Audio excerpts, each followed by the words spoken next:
Hey guys, this is OddOneGaming. This is going to be another Dragonheir SilentGods video. In today's video, we're gonna do another fight against Ascetius, the Season 4 endgame boss, but things are starting to get more and more complicated after the first initial best keys are used, right? You might have already seen my previous videos where there are two keys that can do insane damage. The first one is kind of like the cheese team with Belvenarl. Let me just exactly show you quickly, but I have full videos on them as well. So the first one is this one over here, right? Using Belvernal, because she has a weird name, with all of these, you know, summons, healing, recovery, and all that.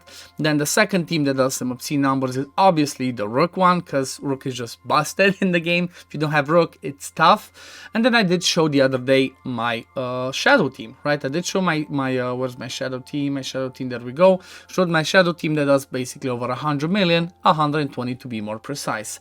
Now, as we're moving over, things are becoming more complicated because obviously you don't have the stronger units and all that. So my next best one is actually my Ice Blast team, right? So my Ice Blast team is using Finja, Sheena, Nadia. Then it's going to be Quesetia for the attack penalty, and then Gladros, actually I'm using him for the shields and debuff immunity. Now, this team is doing a lot less damage. Obviously, if you had somebody like Beldel, right, as the damage dealer, there's a high chance you could get closer to 100 million, but with this team that I have over here, actually, I'm doing, it's pretty low damage, but again, do keep in mind that we're after the 50% part of things, right? So after the boss got more than 50% damage done to itself, it becomes harder, so obviously the damage is gonna be lower. So I'm not 100% sure if instead of having Nadia in this team, we had Beldel. I'm not 100% sure if it would get to 100 million. Maybe it would. Maybe with another better support instead of Gladros, because obviously I use my best supports in Aladia, in Astaion for my Shadow team. So maybe if you brought this one, you could get to 100 mil. But like this is the best team that I could come up with that was survivable enough, that was doing decent damage. You know, I'm trying to pretty much combine all the things needed, because you can see, look at how low we're getting, and I think this one had some bad RNG of getting too much damage, and the shield from Gladros was taken down, which means we got debuffs. You see, for example, this one I only managed to hit 37 million. But let me show you, because I did a quick run before this and I took a screenshot. This is pretty much the damage that I could achieve, and it's usually around this, right? So before 50% I could get this to like 70-80 million, I think. But now it just comes down to 60 million, and you obviously see that Nadia does the most damage, second Sheena, and then everybody else whatever. So it does become a bit complicated, but you know, I'm trying to show you this is what I have, this is how it works. Let me show you the skill timings that I found to be useful for my team. So you want to have pretty much almost everybody at the 30 count of skill interval, because that's the full rotation of the boss. Now, the way that I have it is because I don't have enough resistance on my Finja, I make her go every 35 seconds, which is exactly when she has the full turn back to cast this one, and then every 30 seconds. So pretty much after the ultimate, before the first hit, she just heals us back up.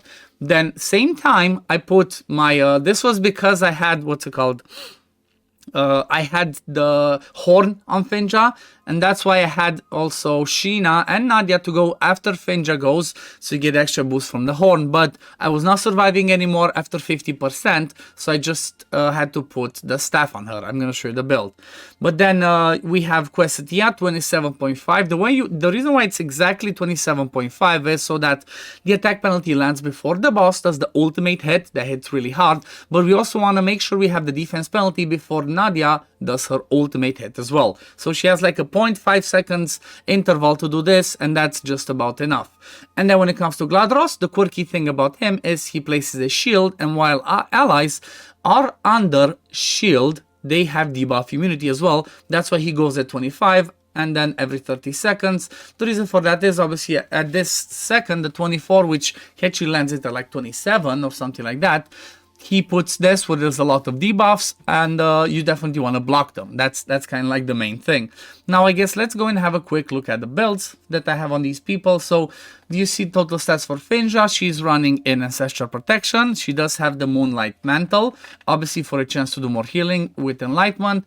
Like I mentioned, she has the Gatekeeper Staff, so she can put some shields. Otherwise, we just die, right?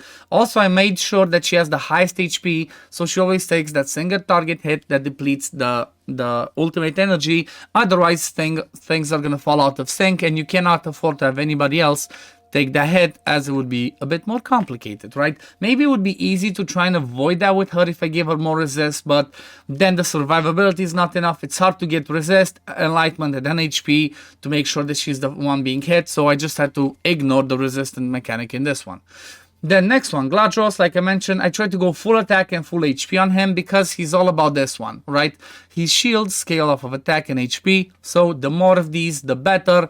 And then obviously I gave him whatever stats, doesn't really matter what set, he's not about damage, he's all about doing that massive shields. And two quirky things here. First of all, make sure you give him a Moonlight Mantle, either an attack percent or an HP percent, whichever you can afford. But again, keep in mind that your Finja is still going to be the highest HP. So I give with attack percent. But then also another thing that can help is having this one as a glove, right? Because you're not going to do a set, as it doesn't help you too much.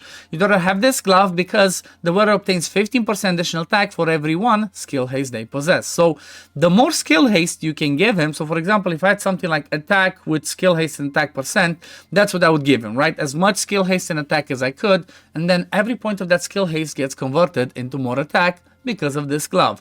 Same principle over here. You see you get attack, skill haste, HP percent, and attack bonus, attack percent. This is the perfect piece, I guess. So pretty much he gets a ton of attack at the end of the day, which means he's gonna have big shields. When it comes to the artifact, I gave him the Chest of Radiance because obviously all the team is gonna get 10% extra attack and defense, which is required. You saw that we died even early with some bad RNG, so you wanna be as survivable as you possibly can. Then the next one is Quesatia. She's the Witch's Remains wearer, right? She does a triple hit on her ultimate, lands attack penalty. She's the one that has Serious Whisper as well. Made her a bit tanky because she would die if I had attack percent with this. They gave her this crit rate glove, so she does a little bit of damage, but it's not a ton. But that's pretty much her. Accuracy is a bit overkill, but it is what it is. This is what I have. Then the other damage dealer, I have Sheena in the Shade of Death set, plus obviously the Crit Rate Glove in the Strike the Unprepared, more damage when there's defense penalty. And then for the artifact, I chose to go with the Matriarch's Gem, so she gets more crit rate, and every excessive crit rate is converted into crit damage, so that makes this a perfect artifact. You can obviously go with, if you have something else that's a better legendary one, go ahead. But obviously the best artifact that you have for damage, which should be the Poison of Swamp, should be on your Nadia, as she is the main damage dealer. Yeah, you see she has pretty decent crit damage, pretty low attack, but she gets more crit damage from this, and then more crit rate as well. 30% more crit rate, 45% more crit damage. Obviously Shade of Death again with the Strike the Unprepared glove. And then, you know, that's pretty much it. I did give her a defense with this one for more crit damage because you want to survive a bit. If you go full on attack and stuff, you might be dying too early, and you cannot afford to do that. You want to stay alive and do as much damage as you can for the whole duration. But yeah, I guess that pretty much covers my Ice Blast team that I could do for the sake of this boss. I hope this is helpful, guys. I hope this gives you an idea of what you can do. Maybe you can copy this one exactly to try and do the best damage possible that you can, and still, you know, be able to deal with the mechanics of the boss. But yeah, as always, thank you guys for watching. If you do enjoy my content, don't forget to like this video, subscribe to the channel to see when I upload next, and I'm gonna see you on the next one. Peace, love, take care, everyone. Bye, guys.